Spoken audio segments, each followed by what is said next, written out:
stay on Mega Dike Access Road, then continue straight on to Angeles, Corinth, Florida Blanca.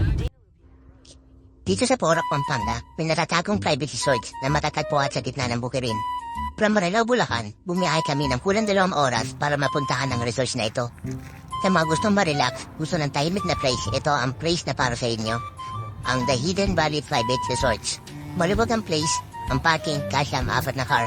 Malawak ang swimming pool, kaya malawak ang languyan namin ni Iggy Boy. Ang tubig, katamtaman lang. Di malamig, di mainit. Ang pool, di malalim, at di rin naman mababaw. Enjoy na enjoy kami ni Iggy Boy. Dahil solid namin ang pool. Nakakapag-synchronize swimming din si Iggy Boy na mag-isa.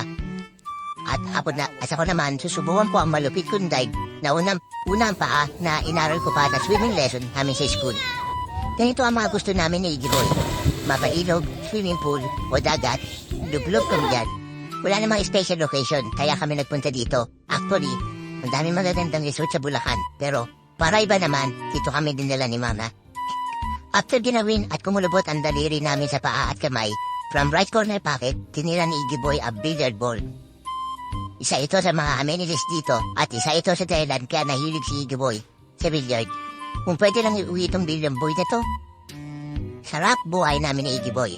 After sumargo sa billiard, malamig muna kami. Kahit bawal ang ice cream, sige, kain pa din. May gamot naman. Sarap buhay parang boss Parang boss.